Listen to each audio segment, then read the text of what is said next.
दोस्तों, हिंदू धर्म में राधे श्याम या राधे कृष्ण ये शब्द अटूट प्रेम का हिस्सा माने जाते हैं। भले ही ये एक दूसरे के कभी नहीं हो सके, लेकिन फिर भी इनका नाम एक दूसरे के साथ ही हमेशा लिया जाता है। तो चलिए जानते हैं कि राधा की ये प्रेम की कहानी अधूरी कैसे रह गई। दोस्तों, एक और जहाँ कई लोग राधा को सिर्फ काल्पनिक मानते हैं कि भागवत जिसने भी पढ़ी है उसका कहना है कि सिर्फ दशम स्कंद में ही जब महारास का वर्णन हो रहा है, वहीं एक जगह राधा के बारे में बताया गया है कि वो भी रास कर रही है और आनंद ले रही है, जबकि अलग अलग ग्रंथों में राधा और कृष्ण की गोपियों का वर्णन है।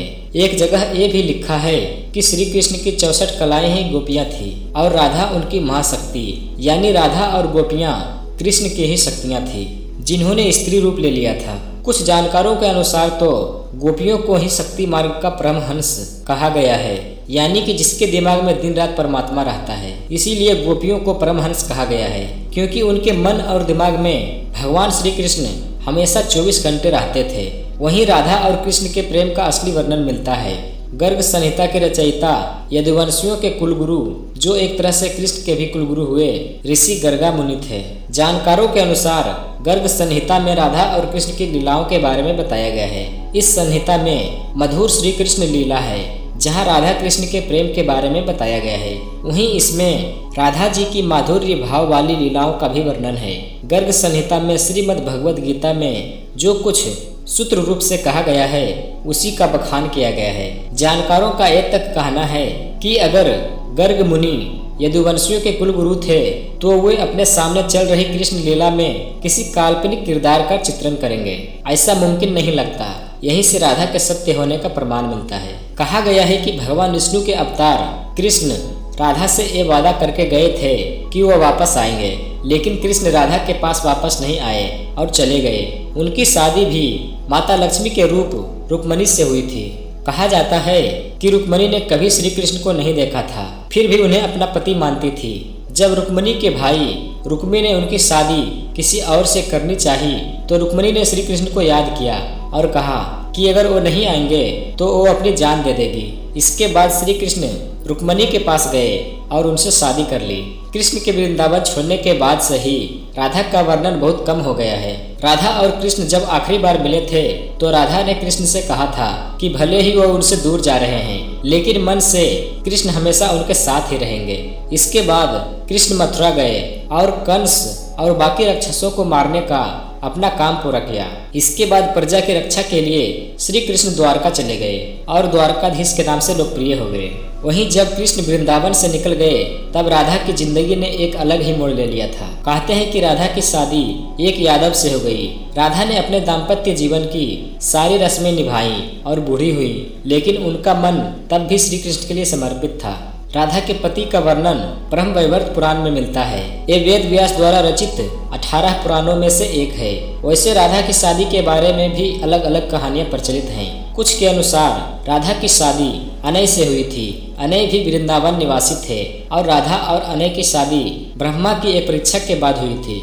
एक कथा के अनुसार ब्रह्मा ने ये पता लगाने के लिए कि श्री कृष्ण वाकई विष्णु अवतार हैं, उनके सारे दोस्तों को अगवा कर जंगल में छुपा दिया था। उस समय अनय भी जंगल में थे और गलती से वो भी अगवा हो गए थे। तब कृष्ण ने अपने सभी दोस्तों का रूप लिया और फिर सभी बच्चों के घरों में रहने लगे। इसके बाद अनय रूपी कृष्ण की शादी राधा से हुई थी। वहीं एक अन्य कथा के अनुसार असल में राधा की शादी हुई ही नहीं थी। ब्रह्मवैवर्त पुराण के अनुसार राधा अपने घर को छोड़ते समय अपनी परछाई घर पर माँ कीर्ति के साथ छोड़ गई थी। छाया राधा की शादी रायन गोपा से हुई थी और अनय से नहीं। इसीलिए कई बार ये भी कहा जाता है कि राधा रिश्ते में श्री कृष्ण की मामी थी। इनकी शादी साकेत गांव में हुई थी, जो बरसाने और नंदगांव के बीच स्थित था। कहा जाता है कि राधा ने अपना शादीशुदा जीवन अच्छे से व्यतीत किया, भले ही मन से वो कृष्ण से जुड़ी रही।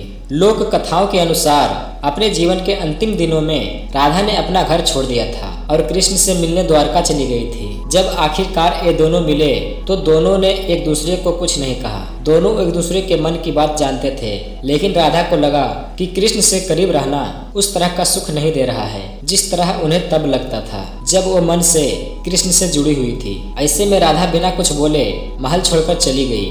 अंतिम क्षणों में कृष्ण ने राधा की अंतिम इच्छा पूरी करते हुए सबसे मधुर बांसुरी की धुन बजाकर सुनाई। बांसुरी की धुन सुनते सुनते राधा ने अपने शरीर को त्याग दिया, लेकिन भगवान होते हुए भी राधा के प्राण त्यागते ही भगवान श्री कृष्ण बेहद दुखी हो गए और उन्होंने बांसुरी तोड़कर कोसों दूर फेंक दी। जिस जगह पर राधा ने कृष्ण जी का मरने का इंतजार किया उसे आज राधा रानी मंदिर के नाम से जाना जाता है। इसके बाद ही राधा जी कृष्ण में विलीन हो गई। किसी भी पुराण में राधा की मृत्यु का वर्णन नहीं मिलता है। महाभारत युद्ध समाप्त होने के बाद एक दिन वायु देवता को दूत बनाकर देवताओं ने भगवान श्री कृष्ण के पास भेजा। वायुदेव ने भगवान श्री कृष्ण से कहा कि देवताओं ने कहा है कि आपने पृथ्वी पर फैले पाप का अंत करने के लिए अवतार लिया था और अब आपका कार्य पूरा हो गया है। इसके बाद एक दिन सभी यदुवंशी प्रभास क्षेत्र यानी वर्तमान समय में सोमनाथ मंदिर के पास स्थित समुद्र तट पर आए। यही यादवों का आपसी विवाद हो गया और वह एक दूसरे को मारने लगे। कुछ ही समय में सभी यदुवंशी काल के काल में समा गए। इस स्थिति को देखकर बलराम जी सागर तट पर बैठ गए। भगवान श्री कृष्ण और उनके सारथी दारुक ने देखा कि बलराम जी के मुख से एक विशाल नाग बाहर निकल रहा है। समुद्र उस नाग की स्तुति कर रहा है। कुछ ही समय में वह नाग सागर में समा गया। इस तरह बलराम जो शेष नाग के अवतार थे वो शरीर त्याग कर क्षीर सागर में चले गए। सोमनाथ मंदिर से कुछ दूरी पर जहाँ बलराम जी ने देह त्याग किया था वहाँ बलराम जी का एक मंदिर बना हुआ है। बलराम जी की देह त्याग के बाद भगवान श्री कृष्ण ने अपने सारथी से कहा कि अब मेरे भी जाने का समय हो गया है, इसलिए मैं योग में लीन होने जा रहा हूँ। द्वारका में जो लोग बच गए हैं उन सभी को कह दो कि अर्जुन के आने के बाद वह द्वारका को छोड़कर उनके साथ चले जाएं, क्योंकि अर्जुन के द्वारका से जाने के बाद मैंने समुद्र से जो भूमि द्वारका नगरी बसाने के लिए ली थी समुद्र उसे डुबा देगा।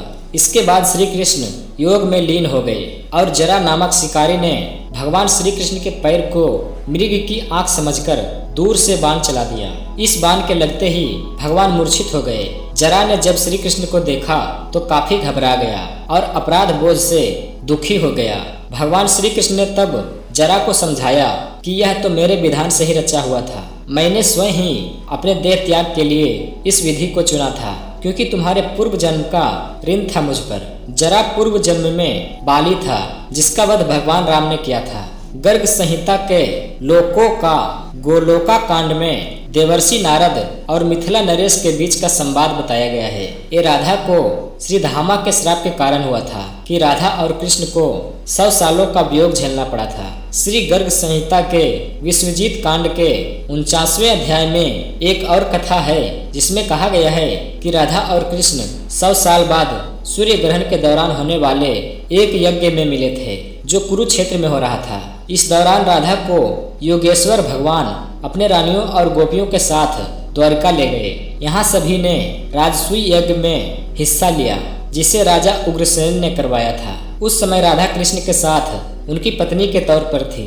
और यही लिखा जाता है कि राधा की शादी कृष्ण से हुई थी और वो छाया थी जो रायान गोपा से शादी कर कृष्ण की मामी बनी थी।